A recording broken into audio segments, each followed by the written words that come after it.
Welcome to this edition of Journals of Spiritual Discovery, brought to you by spiritualteachers.org. I'm your host, Shawn Nevins.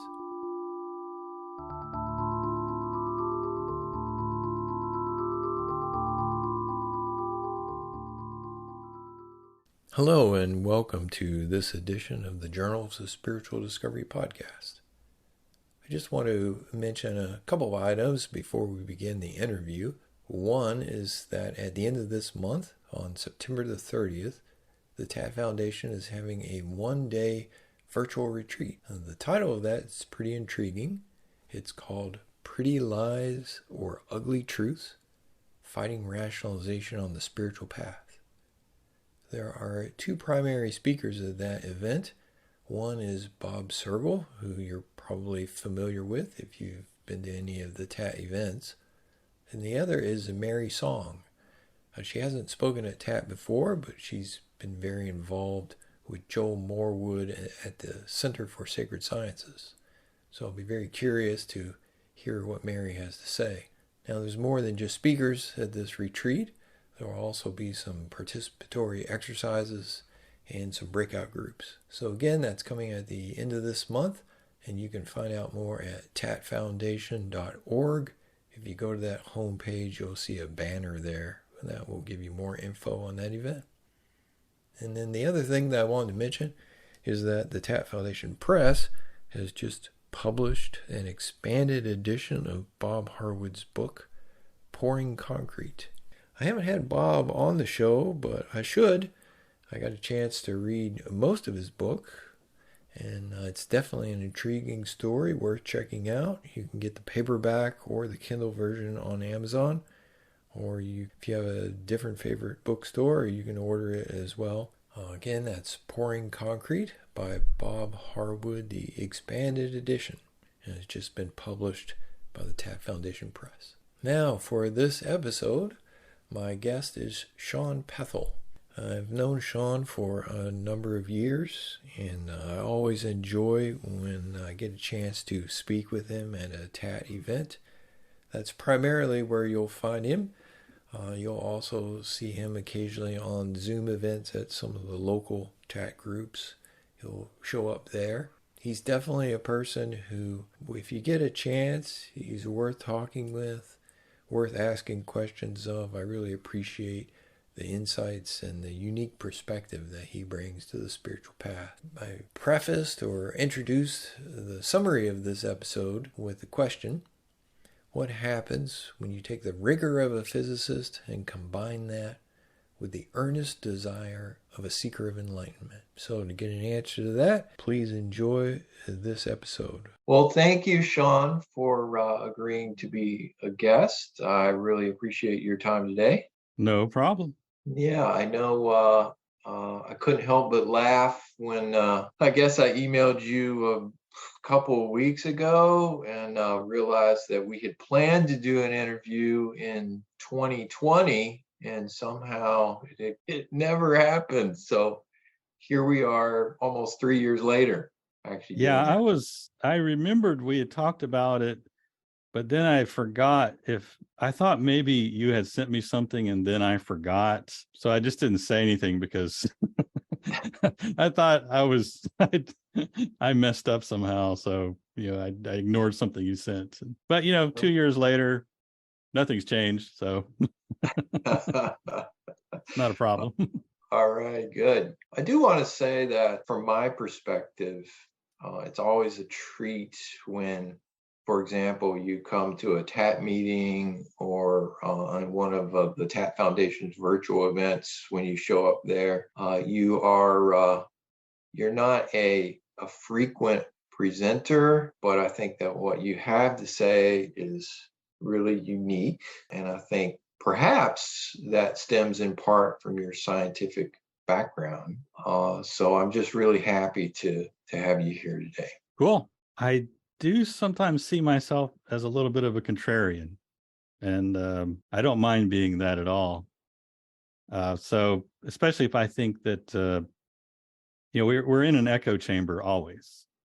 And I often tend to notice that, these memes that we get stuck in our head as seekers eventually cause a problem. And so I feel some kind of need to point that out, to point out the elephant in the room that no one else is pointing out. Oftentimes I can't even tell if I'm saying something obvious or really important, but I have a compulsion to point out what I think is going to eventually be a problem, even if right now it's a great idea. Yeah, and I have a suspicion that that's part of why I really enjoy the presentations that I have seen of yours. Well, if we could, just to give people a little bit of your background, could you tell me, for example, if there's a point in time that you would say that your spiritual search really began in earnest? I can look back as far as I want to and see the search in my life. Even back to my earliest memories, I can see the beginnings of the search. But if I had to point at a really, really particular time, it was in my mid 20s, and I was in a bookstore, and I picked up a book that was a summary of Ken Wilber's teachings or thoughts. And that was the first time in my life that I saw Eastern spiritual thinking and the talk of enlightenment. Up to that point in my life, I was stuck between these poles of Western materialistic science and fundamentalist Christianity, and I didn't even realize there was a sideways direction you could go there. And when I was exposed to those ideas, uh, I was extremely impressed by that, because I saw ideas I had never heard before, and I saw that on the Eastern side, they weren't like the Western theosophers or the philosophers, where they were just coming up with mental arguments. Uh, those guys were meditating. Those guys were exploring. They were coming up with data and trying to systematize an inner space. And they claimed to have found something called enlightenment. And so I respected that they were actually doing the work. They weren't just imagining things, they were really exploring. And so that the idea of there being some answer in that direction that people have come across just really lit a fire under me. I thought, wow. In fact, I really felt like that my whole life I had been built to seek something like that, and to have a word for it really uh, rocketed me forward. And now, after that point, I spent 10 years just reading books about it until I got disgusted with reading books about it. And I started actually going out. And when I found a community, boy, was that really an accelerant. When I stopped just trying to work alone, but I found a community of people who are also concerned about this, that I could speak about it honestly. Because really, up to that point, I had just been like a secret agent man. I did not want to talk to people who were very um, scientifically minded about things, because they would think I'm a kook. And I couldn't talk to it about people who are very religious, because they think I was demon possessed. And so I was ashamed, actually. I was hiding it. But then when I came to a TAP meeting for the first time, I realized, oh, these are people. If I'm crazy, these people are also crazy, just like me. I found a family that I can actually talk about what I care about too. And that really was a second stage on the rocket booster for for my search. And where were you living at the time when you first came across that book that you mentioned? Same place I am now, in northern Alabama. Yeah, I spent many years since I was in northern Alabama. Is that do you think part of the reason that that it was 10 years before you found a community is because of where you were, or do you think it was in part just your personality? Maybe it was more of a solitary seeker. Yeah, I think I'm I always want to do things myself. I I'm kind of internal and a private person. And I figured, well, I can figure out this enlightenment thing myself. I don't need to go talk to someone else. And partly that's a defensive mechanism. I don't want to be ashamed. If I fail, I don't want to have told people that I was on the path, something like that.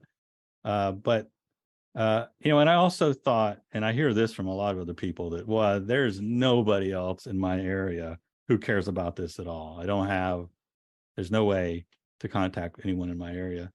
And, it is kind of hard to know who else in your particular area is interested in this kind of thing. So it seemed like a barrier. Now, later, I would come across some well-known spiritual meditation teacher who lived really just like 20 miles away from me.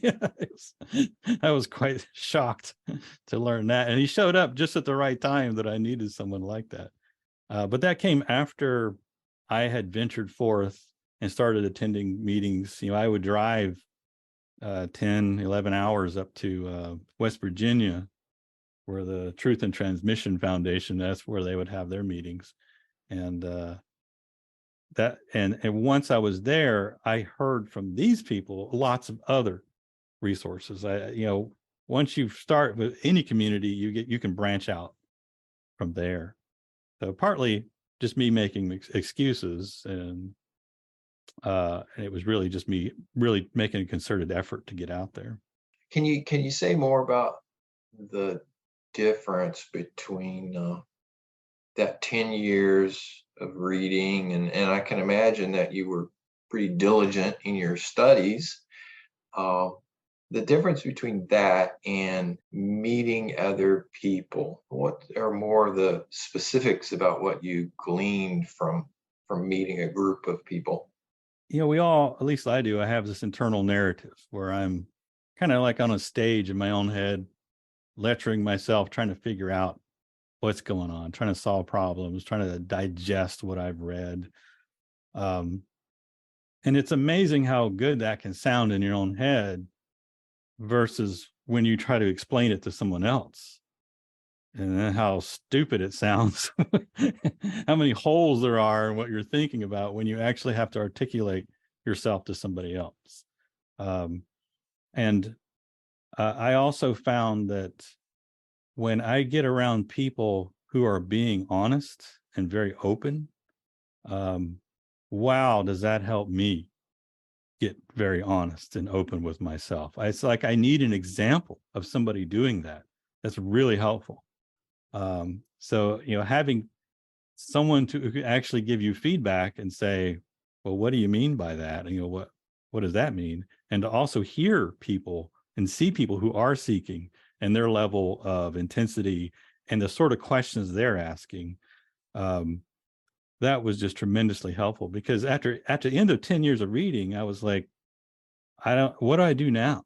I don't even know what enlightenment is, and I'm not even clear on what I'm after.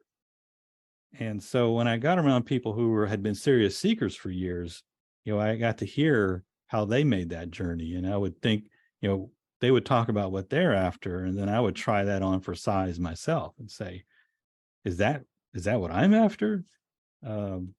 So that kind of feedback was just tremendously helpful. And can you articulate what gelled in your mind as, this is what I'm after? Yeah. So, when I started reading about enlightenment, there was a whole lot of vectors of possibility here. Am I after getting superpowers? Am I after being in a flow state all the time? Am I after doing good for humanity, healing people? Or am I after some kind of secret knowledge that would, make me master of everything or something like that? What am I after? Am I after psychological wellness? And, when I started meeting other people who are seekers, I could see, or people who claim to be finders of enlightenment, I could see that, well, wait a minute, this person isn't what I was imagining I would be. And then so that would confront me. And then I would think, well, maybe that part of it like, what if I didn't have that part of it? What if it didn't come with psychological wellness? Would I still want it? And then that would let me sort of divide out something that was confusing the issue, that yes, there was still something I wanted, and I could narrow in on that. And pretty early on in my meetings with the TAT Foundation, it was suggested that what I wanted was to know what I am. And I was not convinced by that at first, but I took it seriously. I mulled that over for a while, and what I started noticing was that all my questions did sort of come back around to what am I? It was like any question I might have about the world was really just a sort of indirect way of trying to figure out where I fit in that world. Like it was a way of sort of defining me by defining everything else, that I must be what's left. And so why not just ask, what am I? And it started making a lot of sense to me. I could connect with that actually, before I ask any other question, who does it matter to? What am I? Which question was important? It depends on who I am. So as I kept looking at that question, I realized, that's the simplifying thing. That for me, I'm not going to say that's true for anyone else, but for me, that connected me to the drive, to the energy source, to the thing that I really, really cared about. And did you, I actually don't, now I think about it, I don't know a lot about uh, your story in terms of what led up to your awakening. Did you find that the TAT Foundation and the people that you met in TAT, so forth, like it took you to a certain point, advanced to a certain degree, but then you had to branch out on your own, let's say, that the TAT Foundation didn't have all the answers? I suppose that's my question. Yeah, for me, the TAP Foundation was like a home base. And from that home base, I learned a lot of information from people who were coming in and going out and doing their own thing. And that's where I learned about other characters. And I learned about, well, it's not where I learned about meditation, but I met people who were serious about it. And that actually was not a big emphasis at TAT when I was there, meditation. And so I learned there were people who were claiming enlightenment who really did not follow that path. But so I went out of TAT and found other teachers who I felt at some point that I needed to meditate. And so I went outside of TAT and met people like Daniel Ingram, who is a sort of well-known meditation teacher. He happened to be living near me, and other folks as well. And so I never felt like there was any conflict with TAT. TAT was just a place for seekers to meet, and they did have their own kind of system and teachings due to Richard Rose.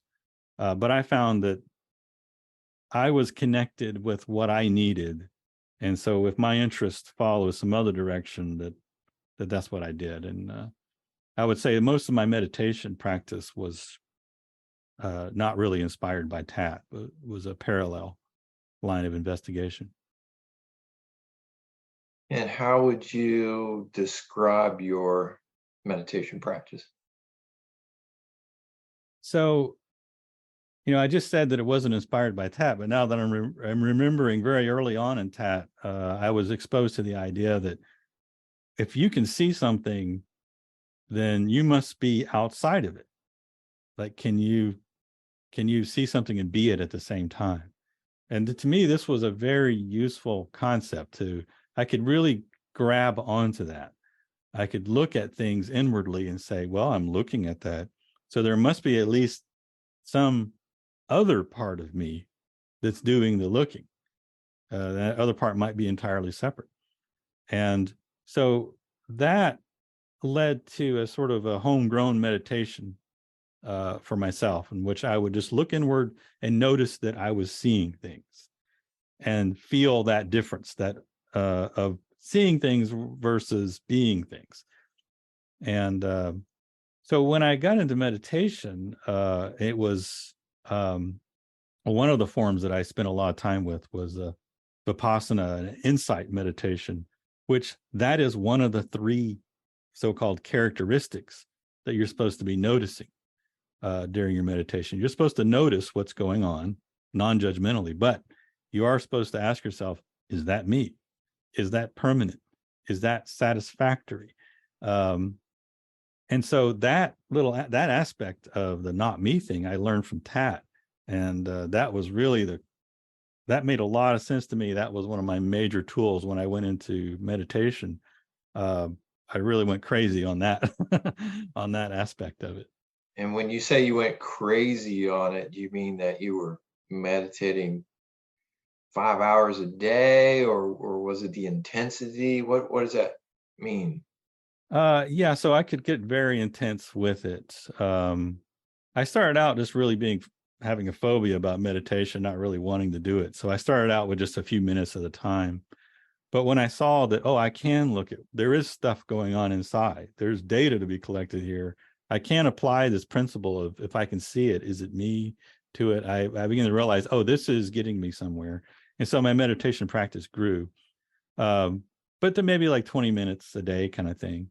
And then when I met a meditation teacher, in this case, it was Daniel Ingram, I was exposed to a community that meditated much more far. The effort they put into it was far greater than I thought was possible. And so when I went to meditation retreats, Ingram instructed me to meditate without ceasing.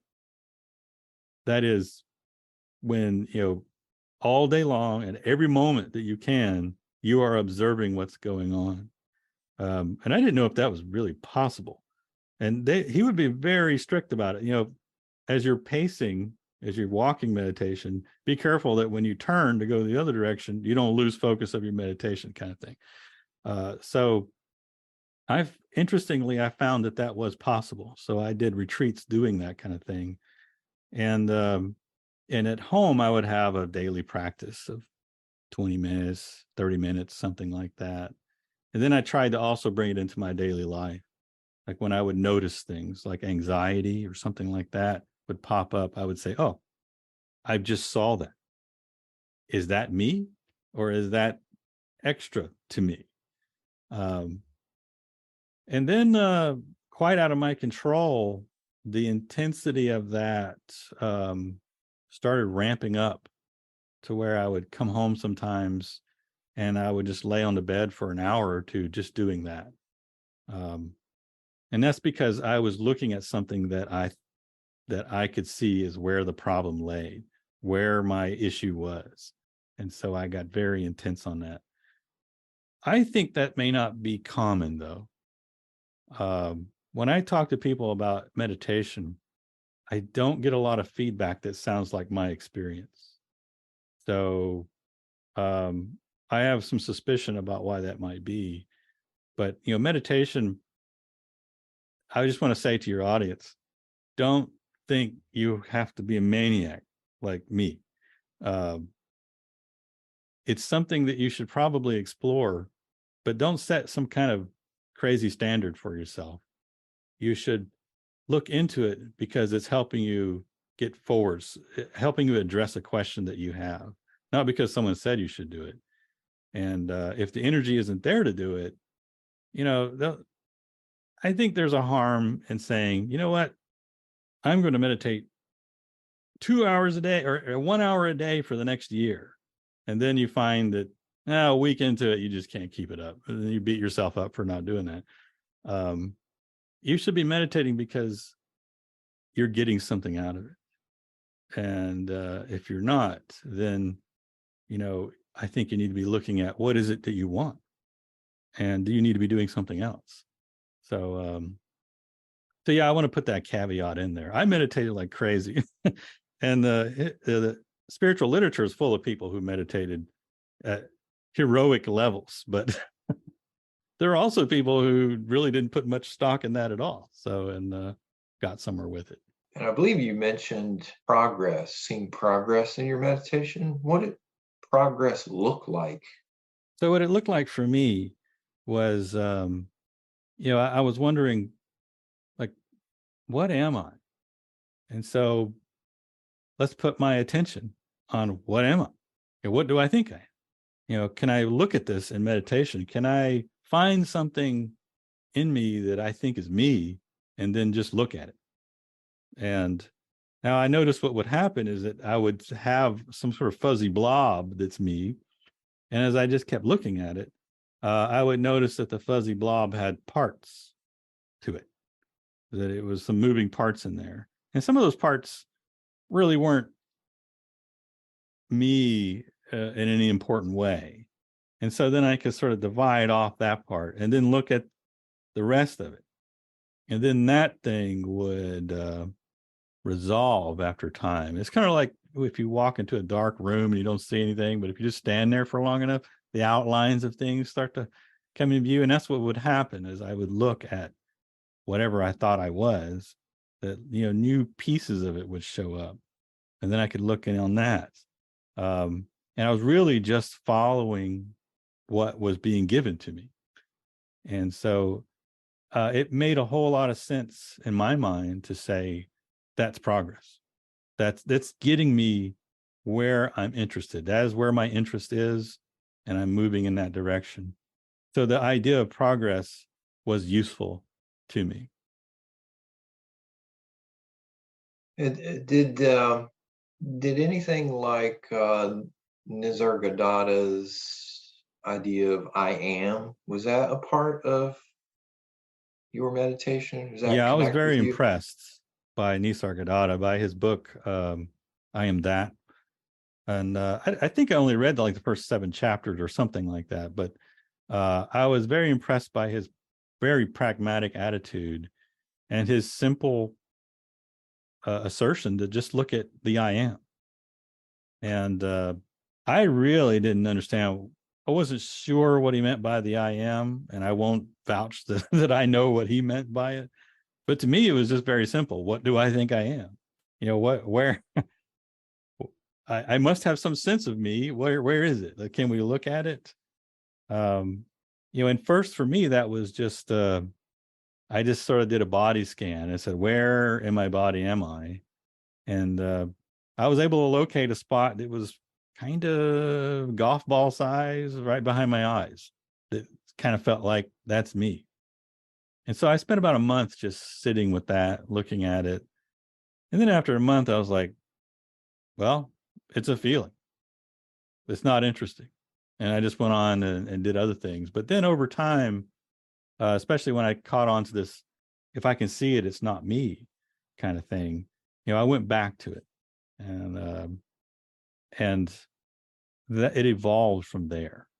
And it became part of my practice, was to look at that I am thing. And I still don't know to this day if that's what Nisargadatta meant or not, but it certainly was fruitful for me. And do you feel like, well, did you come across any points in your meditation practice where you were stuck? Let's say you didn't know what to do next, or you felt like, I should just give up. Yeah, I had that often, not just in my meditation practice, but in the whole spiritual search endeavor. And on that whole mission, it would be periodic low points where I'd feel like, especially right at the beginning, especially after 10 years of reading books on enlightenment, I was just really stuck. I was like, I have no idea what I'm supposed to do next. And this is the question that when I talk to seekers, I feel like I'm most interested in trying to help them with, is this question of, what do I do now? What is the next step on my journey? Because I had that question so often. And I also would have the feeling that, oh, I really stink at this. I mean, I would have these highs where I think, oh, I'm really good at this. I'm really special, because there's not many people doing this, and not many people doing it as well as I'm doing it.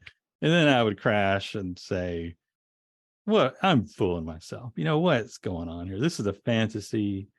And maybe if it's not a fantasy, I don't deserve it. There's people out there a lot more serious than me. who are going after this. And I don't have the stuff. I don't have what it takes to get into this. And so that sort of drama is something that I feel like when I talk to seekers, I see a lot of that, and that I want to help with a little bit. And so I lost track of your question, but this is a really important thing for me when I'm talking to seekers. It's definitely on the same line as my question, because I was curious if there were any, like how you were able to get through those roadblocks or those low points. Is there anything that you found that you did, or was it just kind of eventually something new presented itself? Yeah. So, I mean, there are periods where you're just resting, that nothing's going on, and that's okay. Don't get too bent out of shape about it. But when I look back at my path and what seemed to be working, that seemed to carry me through, I'm trying to put those in words so that I can share that with other people, and the chance that their psychology works the same way as mine does. But what I found was that the way I got through uh, those periods of being down or not knowing what I'm doing or not being a lot of energy was interestingly the same way I was getting through it in my job as a researcher, as a physicist. I do a type of work that's called basic research. And in there, you're not only trying to solve problems, but part of your effort is divided into figuring out what the problem is. What is the question? And these two activities happen at the same time. One is more of a longer term thing, and one is more of a shorter term thing. And I saw that dynamic happening exactly the same way in my spiritual search. And so the longer term picture that I think it's going to help when you find yourself in trouble is always coming back to, what do you want? What is your question? Because that's your energy source. What do you care about? That's what gives you direction. And that's what makes you want to do something. If you find yourself not wanting to do something, you need to come back to that question of, what do you care about? And don't cheat on that. Don't say, well, I care about enlightenment because that's the most important thing that I could ever be doing about. No. What do you really care about right now? I mean, maybe tomorrow it'll be different, but right now, connect with what you care about, what has meaning to you. And that can be something that you're embarrassed of. I mean, it could just, whatever is the case, that's the case, and connect with that. And so and that's not easy. So that's not the kind of thing that you can just say, oh, okay, I know what that is. You're going to have to, at least if you're like me, you're going to have to keep coming back to that and working on that and refining it. And it's going to change over time. And so that is one of the big troubleshooting things that I first think about when someone's struggling in the path. Because people can, I have met people who say they've been doing a certain technique for decades and then say they didn't get anywhere with it.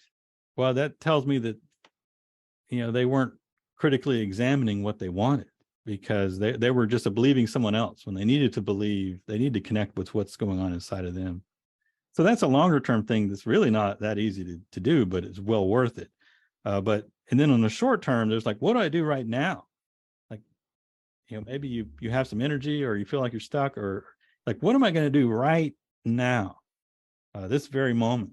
And what I say to that is that I say, imagine that the universe is trying to tell you what to do. It's trying to get your attention. And I'm not saying this actually happening. This is just a mental ruse, a rubric to work within, that I found very useful for myself. And the game here is to try to figure out, what is the universe telling you? And the universe is trying to be as obvious as it can about it. It's not got some weird synchronicity that it's trying to get you to figure out. No, it's being right in your face about it. It's something that's like one of those blinking yellow sign, signs for advertising. It's putting right in your face. And what is that thing right in your face? And then look at it. I mean, that's what seeking is. Seeking is looking. So boil it down to just looking. So what are you looking at right in front of your nose? And that's actually takes some skill, because we tend to look past what's right in front of our nose for something more complicated. But the universe is speaking to us in really, really simple ways. Just put on the Captain Obvious suit and think, what is the most obvious thing the universe is trying to get my attention on right now? And that can be that I'm a failure at seeking. If that's what's coming up for you right now, then you can immediately start seeking by looking at that feeling that I'm not succeeding, I'm a failure, and just putting your attention onto that feeling. Because as soon as you do that, you're creating this little bit of space between this self-narrative that you bought into and just that feeling. And so now you can see two pieces. There's the feeling, which you could explore, like, where is it in my body? Could it be connected to something else? And then the narrative part, the story part of it, you can look at that. Is that a different thing? I found sometimes when I meditated, I would have all these awful self-defeating thoughts, and I'd try to psychoanalyze them. And then I'd realize that, oh, my stomach's upset. it's not there wasn't any meaning behind it. It wasn't some deep thing to realize. That was just my body wasn't comfortable for some reason. And so whatever it is popping up for you, you can make that into an object to look at and advance. And that has an effect, I believe, of advancing, of now you're seeking, now you're looking, and now things are being revealed. And that can sort of get the ball rolling. And you can always kind of come back to that, I think. So those are my little tricks for getting unstuck. Yeah, thank you for that. I do want to explore just for a second. You mentioned that you are a researcher in physics. I know that you have your PhD. This time period that we're talking about, when you were doing the reading, now you're intensely meditating. You're also, I mean, you're working as a PhD physicist, and you have a family, and you have kids too, right? So you have a very full life. Yeah. So this kind of gets to one of those contrarian things that I like to say. And that is, as a seeker, you need to get your priorities straight. And I like to say that because people are thinking I'm going to say enlightenment needs to be your number one priority. But that just wasn't the case for me. I thought enlightenment needed to be my number one priority, but I realized that actually I care about my family and more than I cared about enlightenment. And that if it came to a choice between my family and enlightenment, that I was going to skip enlightenment. And that honesty was tremendously empowering for me, because prior to that point, every time I thought about doing a retreat or going on isolation, I was worried that, am I abandoning my family? What am I doing with this? Am I going to go crazy and join a monastery somewhere and abandon my family? And then when I was with my family, I'd be thinking, I really should be meditating or doing something like that. So I was kind of sucking at both. And when I got my priorities straight, that all cleared up. I was able to do my spiritual pursuit things without worrying about my family, because I knew that I was committed to them, and that they'd be fine without me for a weekend or or something like that. And and I recognized that there were other things that were higher priority for me than enlightenment. And so once you get honest with yourself, what are my really my concerns, in the order of priority, then you can assign energy to that, proportionate to how much you care about that. And oftentimes that will change. And when you become conscious of it, you'll see that, there's some other things that I'm doing with a high priority that I don't really care about. I can drop that and save more energy for things that I do. Part of that knowing what you want, part of seeking. And so, and I see in other seekers, I like to bring that up because I see that conflict in other seekers. Most of the crowd I run around with, they're not monks in monasteries. If this was really your highest priority, then you wouldn't be talking to me. You'd be off in the wilderness somewhere. I don't know what you'd be doing, but you'd be very clear about it. But most of us, the people I meet, people like myself, they're managing lots of things. And so that's just, that's the case. And just be blunt about it. Be honest about it. Don't imagine yourself some, in a role that you're not actually playing. That's not true. And, I see a lot of young people, especially, who are very conflicted about going to college, about getting married, a career versus enlightenment. They think, well, I have this time period right now where I could be getting enlightened, or I could be doing those other things. And they're kind of doing a crap job at both, because the truth is they're not totally committed to enlightenment. These other things keep bothering them because they're actually higher priority. And if they can just say, hey, that's the case. If that's the case, then they, then go with that. And you're not abandoning your enlightenment. You're just following a path that's more true to yourself.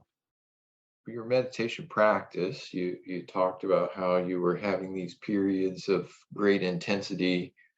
I mean, at some point, this culminated in an awakening for you, or at least that's my understanding. Can you talk a bit about the story of that, the lead up to that? Was there something in particular going on? So I had locked in on the I am, or at least what I felt like I was, trying to find that within me. And through meditation, that kind of evolved. I could see that, earlier on I was talking about, it seemed like I was a golf ball size thing behind my eyes. But when I came back to that, I started looking at it, I realized that location was separate from this more pure thing that I thought I was. That I could see the location sensation as not being essential to what I thought I was. So then I was looking at what was the remainder of that. What was that thing that I thought it was? And that was a very elusive thing for me for a while to kind of nail down and anchor in meditation. But I got to where I could find that every single time. And I would look at that, and I was looking at that and saying, well, how could that be me if I'm looking at it? And I would play that game with it, stare at it. At the same time, I was also doing Vipassana, the insight meditation, which was training me to notice everything in my awareness, and just to notice it and say, is that me? Is that not me? Is that permanent? Is that temporary? Is that satisfactory to me? And those two paths just came together when the mentor I was using at the time, Daniel Ingram, after I did a retreat at his house, he surprised me by saying, now I just want you to use all this concentration you built up and just look at the I am, which is not something I read in his book. So I was surprised to see that. Maybe that was something he was saying to me in particular because he knew me. And then when I left his place from that point, I knew in my heart that this is what I needed to be doing, was just putting all my attention on this I am thing that I had isolated. And so I just, that intensity of that ramped up. And to make a guess, I would say it's because I was clear.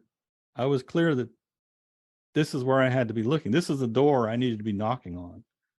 And I was 100% clear on that. And so I think that has something to do with the energy really ramping up. And so I had this tool of, if I'm seeing it, it's not me. It's like a jackhammer that worked so well for me up to that point. But I just kept hammering at that I am, and it just would not move. I mean, I think I was creating a feedback loop where I was strengthening it by trying to fight it or doing something like that.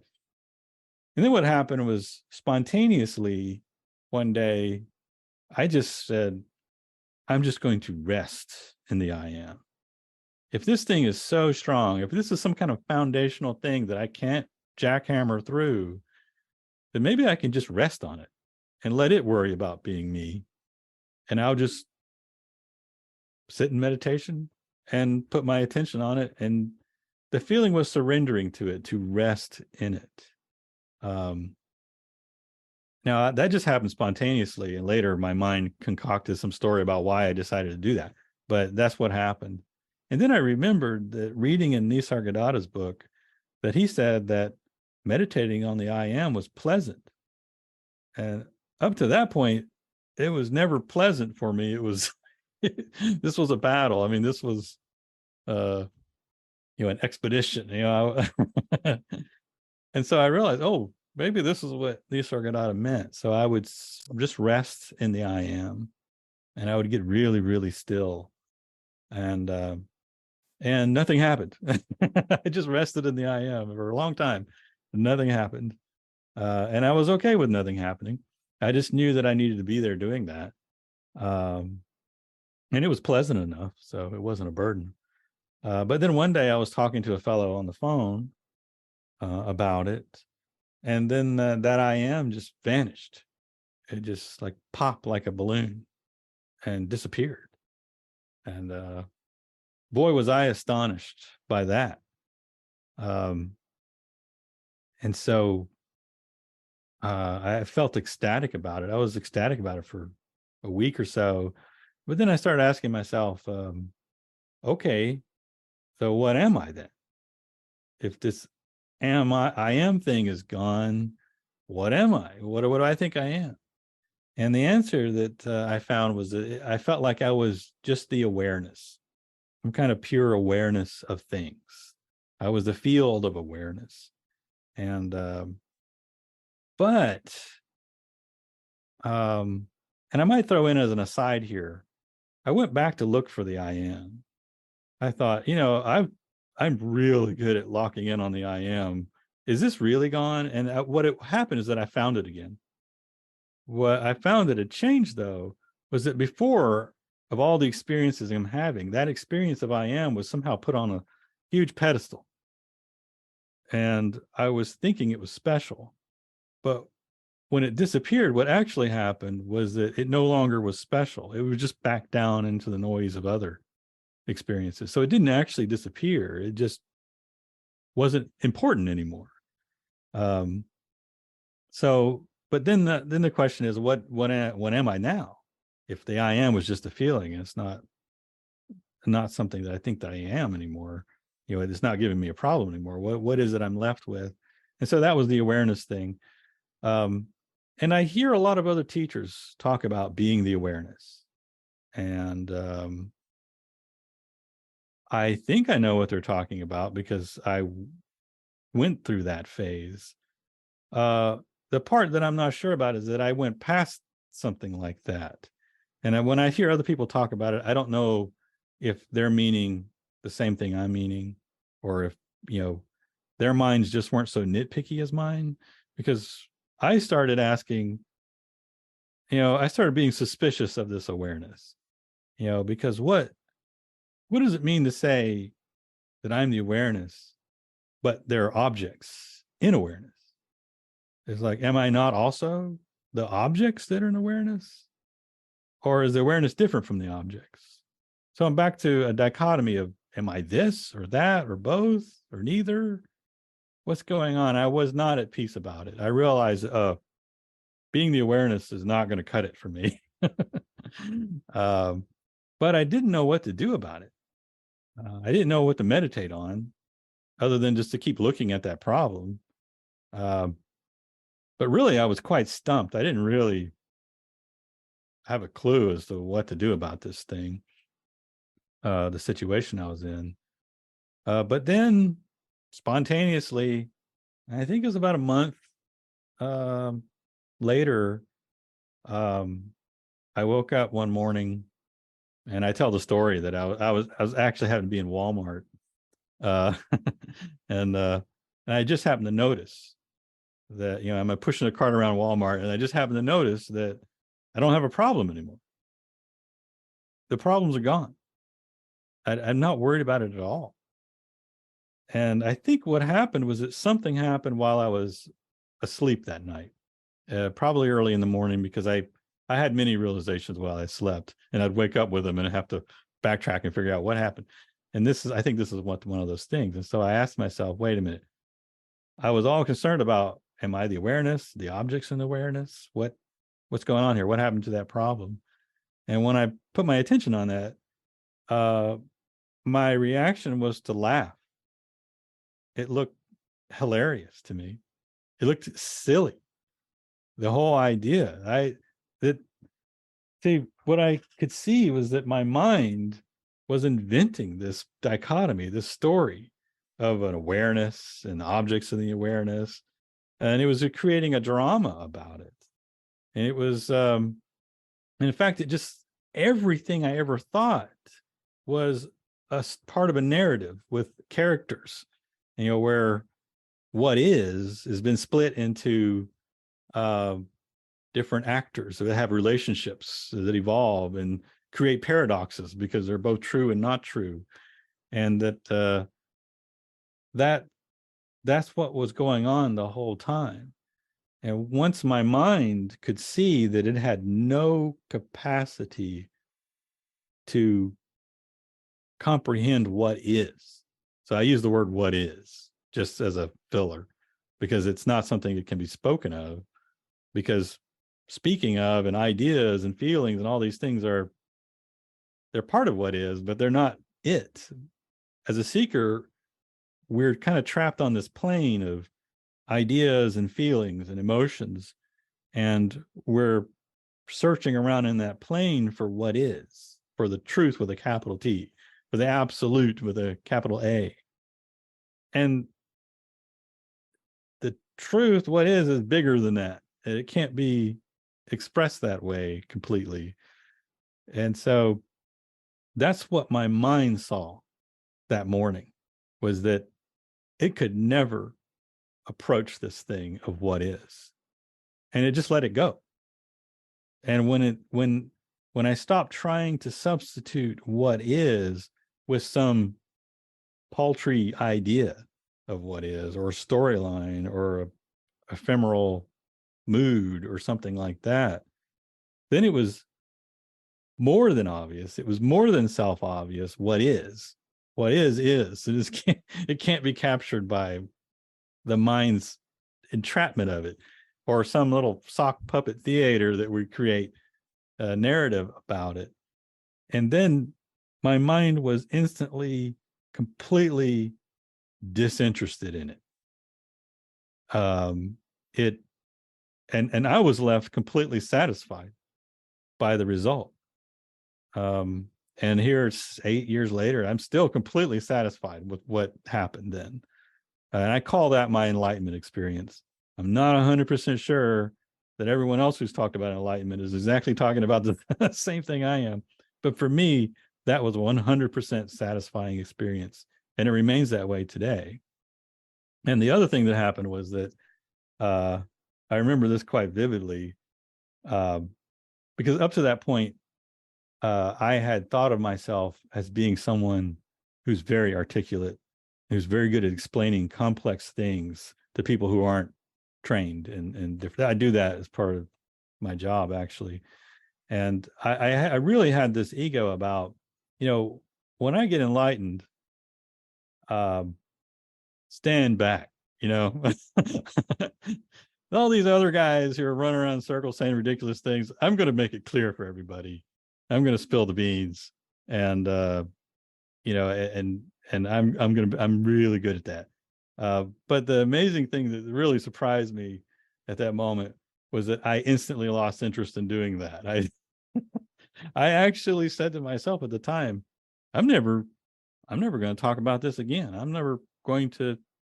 It's not going to be part of my life going forward to talk to people about this, because it's not speakable. Anything you speak of, you're just going to create more mess. You hear some teachers saying, I'm just the finger pointing at the moon kind of thing. You can't point at it. That's not true. You can't. There's nothing you can talk about when it comes to this absolute. I can say a word, what is, that kind of thing.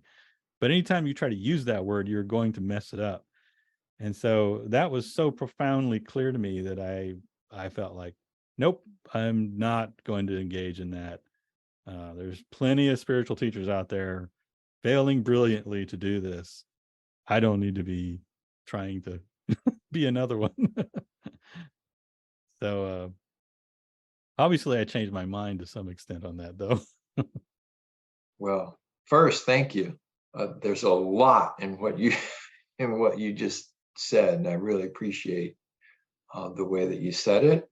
I could imagine certain listeners right now hearing what you just said and picking out certain words. Well, Shawn mentioned awareness, and Shawn said I am, and then Shawn said what is, and then if I compare that to what this other teacher said, and are they talking about the same thing? Doing a lot of parsing of what you just said. And I guess what comes to my mind is that might be a lot of story, a lot of narrative. And I guess my question to you then is, how do we? Is there a way for us to sidestep that kind of natural reaction of the brain to want to build a story out of everything it hears and try to figure out the answer based on words? So no, I think no, you can't sidestep it. But and the reason that I changed my mind about talking was because I realized that I can't talk about what is, but we can talk about what you're trying to substitute for what is. That is in your mind. That is in your heart. Those are things you can examine. And so when our mind's going to create stories, that's just what it does. We might as well define the mind as that, as a narrative machine, and it does that. So maybe there's a way to stop it. I don't know, but wasn't much of a way to stop my mind from doing it. But we can turn that into something useful. So what we can do is, if we find through self-examination, we find that we do have this strong narrative that we're really believing in, well, that becomes a place to investigate. Because if we got this feeling, we're on this search because we think something's not right, well, maybe it's not right with the story you're telling yourself. And discovering your own narratives allows you to examine them. And the mind is really good at analyzing things and breaking them down. And your intuition, when used on yourself, has access to the knowledge of when you're fooling yourself. You can get a feeling that, I'm saying this, but then do I really believe it? And so the way to use stories in this search, at least for me, was to, once you see the story you're telling yourself, try crafting the opposite story. So a counter narrative, like how might it be that the exact opposite or something sufficiently different could also be true or is true or more true? And then start looking at that critically and saying, well, maybe, and so it's like when people will say, well, there's a present and there's a future and a past, and other people will say, no, there's only the now. Well, that's a useful counter story to someone who may be always anxious about the future. And I would say that the story of the now is also just a story, but it is a very powerful, useful one if it can dislodge you from the one that you're stuck in presently. And so we're stuck, our minds and our hearts are stuck on this mental, emotional plane. How do we get out of it? Well, you kind of have an opportunity to relax away from the stories when you see your stories changing. So when the story is changing on you, you're kind of in between stories you're loosened up a little bit, and just noticing the story changing, noticing your conviction in certain things changing, noticing your emotions changing. This, I think, is useful. It's a very useful moment in seeking when you're looking at seeing that this is how this narrative is constructed. And so that's what I say is like, let's look at your stories and let's think of new stories and move around a little bit. And just with the caveat, don't get stuck in the new story. Just keep that in the back of your mind. You can dive into this new story and you might find this new story to be really useful. It might be like a salvation experience. It might change your life. But keep in the back of your mind that there used to be a story before this story. And that, this story exists, is also not permanent. And, that noticing of it creates this little separation that kind of, in this analogy, it kind of lifts you above the plane a little bit. And so that's the game how I like to describe the story game. Thank you. You mentioned realizations happening during the night, and I just want to inquire into that a little bit because I don't think I've ever had a guest on this show mention something like that.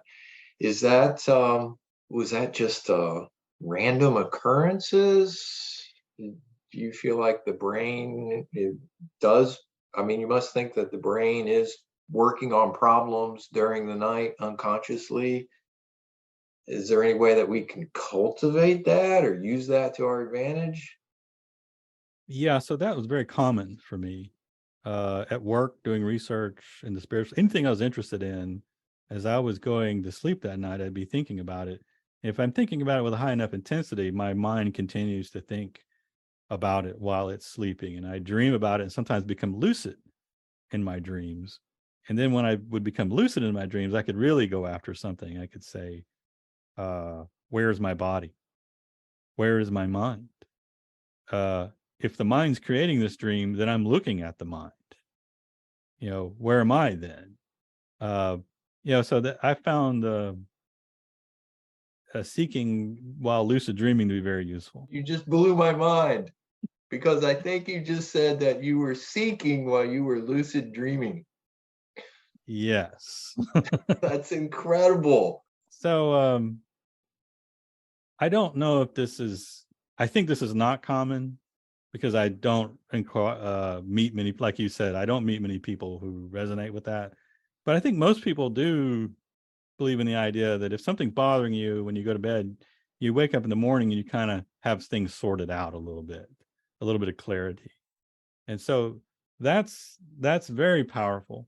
And I found that to be very powerful, not only in my research, but very powerful in my spiritual search. To watch as I fell asleep, watch the state change as far as I could, to see that, oh, look, everything I think is real is shifting here. Because we think things are real just based upon a feeling that they're real. But when you see that feeling change, you realize you're not so sure about what's real.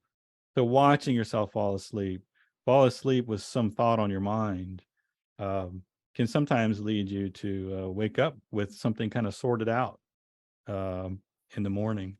I think my mind is not normal in that. And I think it's because I have autism. It's just a mind that intensely focuses on things. And so that's probably more common for someone, a mind like mine versus someone who's not really that way. But consider it, consider going to bed with this and wake up in the morning thinking about it too. So is my thinking about this different than it was when I went to sleep? So I encourage people to look into that. It was a big part of my path, but I've become recently aware that might not be how it works for other people.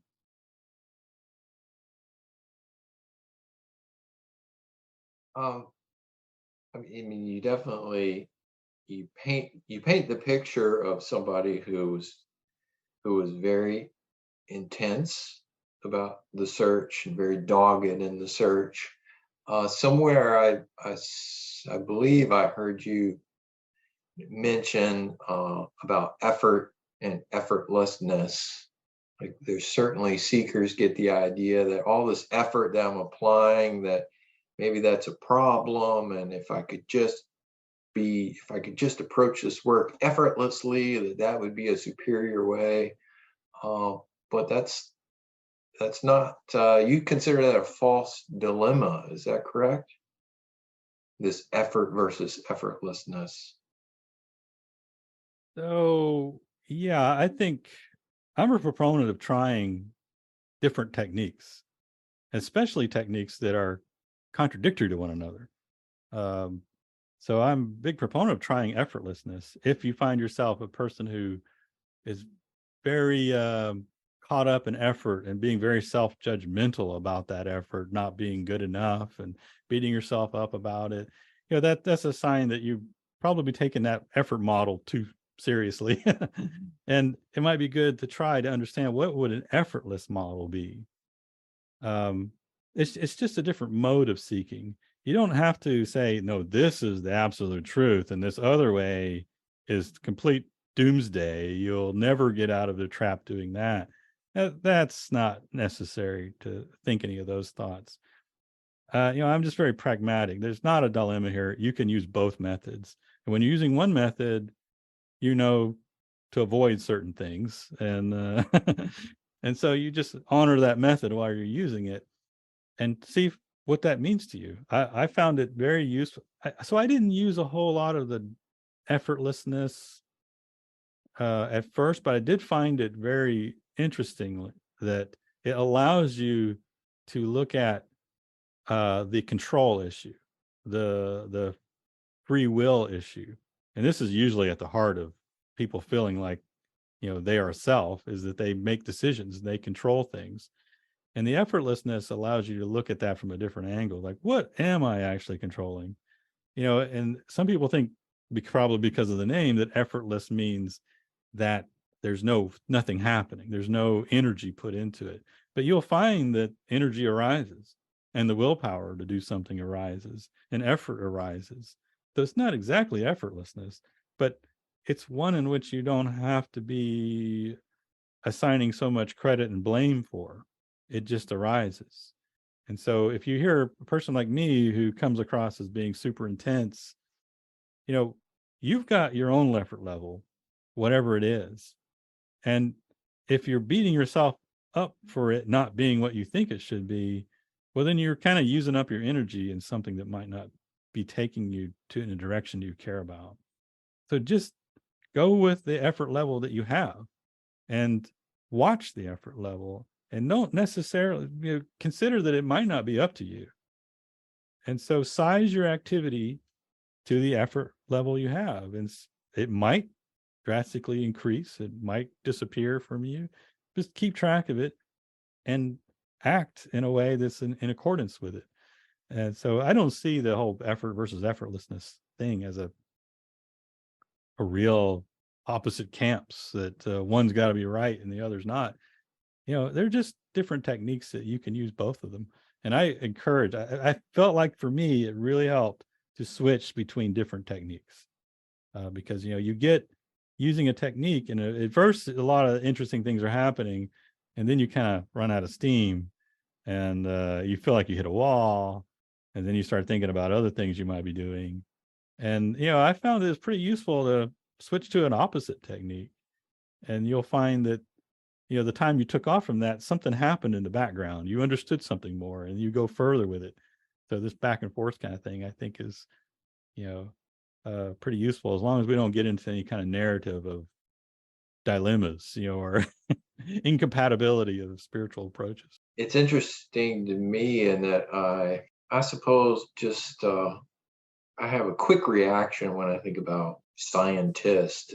Scientists are very rigid and they have very set ways of doing things, but you actually paint a picture of, I think, both science and spiritual seeking is really being creative and being very flexible and using whatever tools it takes to consider all the possibilities. It sounds like it's what you're saying. Yeah. I think science, especially hard science, like the areas I'm in, are very mathematical. So naturally you think that means you're very rigid, very rigorous, and things are right or wrong, proven or unproven. Actually, what science is about building models, and those models really come from your intuition, and then you check them rigorously. You're constantly checking those models, and those models only have regions of validity. And so you're always trying to come up with better models, or models that have bigger validity, or explain something the old model can't.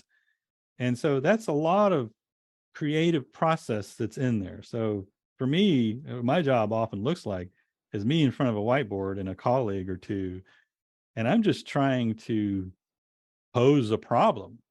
I'm trying to get the problem into a form where we can then start to analyze it using something like mathematics. And so a big part of the effort is just, what is the interesting question here? What's important? And that usually in a research project changes over time. You get more and more clarity on it. And so, for a long time in my career, I would get pretty stressed out because, I had funding to do research for a period of years. And then, that would be ending. And I would think, I've got to come up with some genius idea, some kind of really great new question. And what was that going to be? And then what happened, and this was in conjunction with my spiritual search, is when I started looking at, well, what do I control? I realized that, well, the process of coming up with new ideas, new research ideas, or any new creative idea is to really kind of open yourself up and follow what is arising, like what is coming up for you. And so it's almost like a mechanical process, or a process that doesn't require you. You can trust the universe to bring up something, and then all you have to do is follow that breadcrumb to the next breadcrumb and the next breadcrumb, like doodling or something like that, where you don't know at first exactly where it's going. You just know you're interested in it, and you just keep following those things, and a story will kind of build out of that. Project will build out of that. And I learned to escape some of my anxiety in research is by saying, I'm just going to let the universe tell me what I'm interested in, and go from there. And that's how my spiritual path started developing as well. I just look. My whole job is just to look. That's what seeking is looking. I look, something comes up, and then I look at that. And then after looking at that, something else comes up, and I look at that. And I tried to divorce my self narrative out of it. And that reduced my anxiety. And it seemed to produce a better result, actually. So yeah, I began to see the scientific process as a creative process, as a creative problem solving process that also involved creating the problem to begin with. But it seemed like exactly the same thing I was doing in my spiritual path as well, which was a big surprise to me, because I thought, oh, the problem of enlightenment is on some higher order. No, it's not going to involve any techniques you're going to, find in science or YouTube or anything like that. It's on a higher plane or something. But actually, the problem is right here on this plane. And you can avail yourself of any problem solving technique. You get on YouTube and you'll find just millions of videos on how to beat procrastination, how to, live a better life. And, if those things are coming up for you, all of those are fair game to apply to your spiritual search. You mentioned intuition a couple of times, and you were talking just then about following the breadcrumbs. I know one thing that I struggled with is trusting my intuition, and being afraid that my intuition is literally going to lead, the breadcrumbs are going to lead me to the refrigerator, whereupon I will have a big turkey sandwich, and then I'll just want to take a nap. So how do can you relate to that, or is it the Sure. yeah? So that brings me back to this thing that I encourage seekers to do, which is connect to what do they want. What is it that's meaningful to them? what is it that they really want? And if they can really kind of pose that problem to where it can be pursued, there's energy behind that. There's a lot of energy. If there's no energy behind it, then I don't think that's what you want. Now, energy can come and go, but when you get connected to what matters to you, it's going to matter to you more than that turkey sandwich. Well, unless you're starving, then the priority is the turkey sandwich. But I think the following the breadcrumbs to the refrigerator means that you're at that present not really connecting with what it's important to you. So that's just filling the void. So, I mean, if you look into it and you find that, you know what, I just want to eat, that's it. That's what I want to eat. I then go with that. If that's the case, then that's the case. But I think for a lot of seekers, they're not in contact with what really matters to them, or not got it in very good focus. If I came to you and I said, Shawn, I try to meditate, every week. I start Monday and I say, all right, I'm going to meditate 30 minutes a day, every day this week. And Monday and Tuesday I do it. And then Wednesday I get busy and it doesn't happen. And then Thursday I get in 5 minutes. And then Friday and Saturday and Sunday, nothing happens. And then I remember again Monday morning, yes, I really want to meditate 30 minutes a day. I hear this, right? I'm going to do this and it doesn't happen. I'm going to do that and it doesn't happen. Is the root cause that those people they haven't connected with what they are really after? Well, it's my go-to for troubleshooting is that's the first thing. If your computer doesn't start, is it plugged in, kind of thing, that's the plug, right? Let's check that one first, right? When they say, they're going to committed to meditating 30 minutes a day, and then they forget doing it, that might mean that they don't know why they're meditating. What have they thought through why they want to meditate? Is it because someone gave a great talk on meditation and they thought, well, I really should be doing that? That's not good enough, probably. I mean, some people, wow, they can just stick to it even if they don't know why. But a lot of people can't really do that. I knew I couldn't do that. I had to know, why am I intrigued with this particular method of meditation? What is it I think I'm going to get out of that?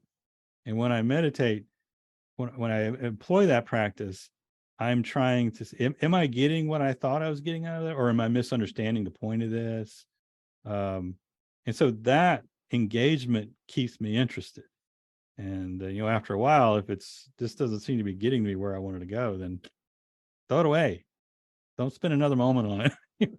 Do something else that you think might get you where you want to go. So, if you're sent out in the field to chase a fox, then you see the fox, well, you know what to do. But, if you're sent out a field and you had a story about a fox, but you don't see a fox anywhere, it's like, what are you going to do? You're going to wander around. So that would be my first go-to thing is, have we connected? Are we getting a connection here for why you're doing it? Yeah, thank you. Well, we're getting close to an hour and a half on this. I don't want to keep you too long. I always like to ask guests if they have a favorite book that they tend to recommend to people. I'm always curious about that. So if someone, a seeker, comes to you and say, hi, Shawn, what do you think would be a good book for me to read? Is there a go-to? The book that stands out for me is Nisargadatta's I Am That. And it was really just the first, 7 or so chapters of that. I got a lot of direction and sense from that. I actually didn't read many books. After that period of 10 years of reading books, I was all about doing something and not reading books. Books were more like a reference for me when I needed to get into learn something in particular. The other book that popped up right at the great time for me and helped me a lot, and again, I only read the first bit of it because that was the most important part, was Daniel Ingram's book, Mastering the Core Teachings of the Buddha. I actually don't recall. It's got kind of a long title. It's a huge book. But the very beginning of the book, he talks about falling into depression, that there is a pattern. He believes there is a pattern of people having a kind of spiritual awakening, being very excited, having kind of a peak spiritual experience, and then falling into a very dark place and getting stuck there for years. And this is something that he experienced, and he believes many spiritual seekers experience. And he talks about that and how to get through it. And I was a person who really didn't get stuck in dark places very often, but I was at the moment that I picked up that book. And I saw from his description of how to get past it. And how to get past it was to recognize, to look, is the same thing I've been saying. Look at that depression, look at that narrative as this is the new thing the universe wants to show you. It's almost like the universe is showing you things and saying, okay, do you think this is you? And next thing, do you think this is you? And then it pulls a really tough one like self-doubt. Self-doubt pops up and we're like, oh, self-doubt, it's, got me. But when you see, you can almost gamify it. That's what I started doing. Bad feelings or self-doubt, those are really close to your identity. And so if you can see them, that's really, really important. And so that's what Daniel Ingram showed me about this, what he called the dark night, this depression phase that I was into. That so I would say that book was a big influence for me. And then I would also say, for a person who's very logical, Douglas Harding's books were just pure gold. I thought that guy was just so logical and methodical about his approach, and he would just come up with the most creative experiments to be done. And boy, I think his discussion of things is about as clear as one can get in a modern day English. So I would throw that out there too. Nice. I'll make sure that I link to some of those books in the show notes. What's life like after enlightenment? I think that's a question that seekers often want to know. Like, what am I doing all this for? Right? Is everything grand after enlightenment? Well, it is interesting because you mentioned being clear about what you want, and you said like some people might be after like a psychological development, or there are different goals that people might have. So you said for yourself that what happened 8 years ago, that it was, how did you phrase it? Completely satisfying or utterly satisfying? Yeah, right. And I think people want to hear that. So I say that because I did get what I was after. I did. It happened. It's a thing. So I'm just, being another voice out there to say that. But then people get very curious about, well, what's life like after that? Am I now just completely in the flow all the time and have no worries and all that kind of stuff? And so I thought it might be worth saying something about that, is that because I find it a little difficult to describe myself. I would say that I still get caught up in things. I still get anxious about things. I'm not I'm not stuck in some kind of static state. It's like I was before. I have up and down days. I learn new things about myself. I get worried about things. But there is a difference in that. Well, one thing, these ultimate questions no longer bother me.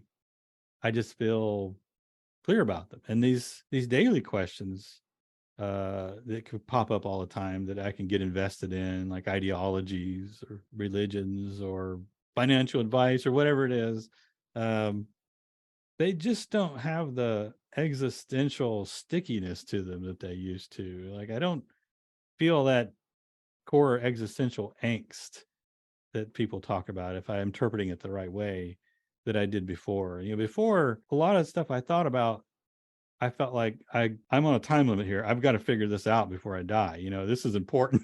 It's really important to figure out what's going on. And now I just let my mind start weaving its narratives and get interested in whatever it's interested in. And I don't try to make meanings or purpose or these storylines. I don't try to promote them into some absolute status like I was trying to do before. I'm not on this futile search for the absolute within the realm of the mind or the heart. So I'm relieved of that. There's a relief from that.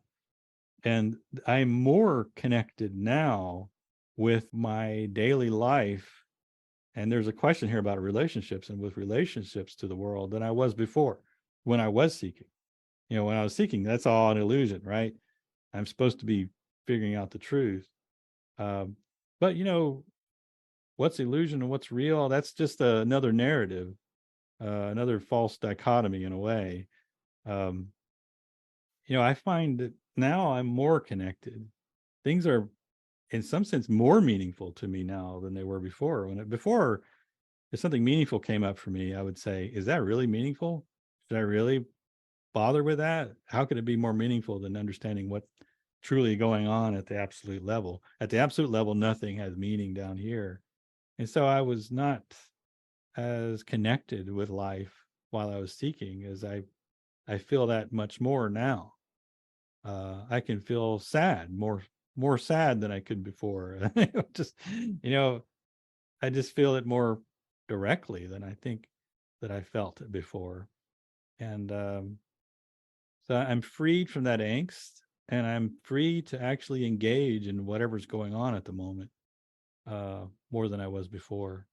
So I think I'm still trying to articulate that. I'm still trying to understand that. And maybe something in me is still maturing along those lines.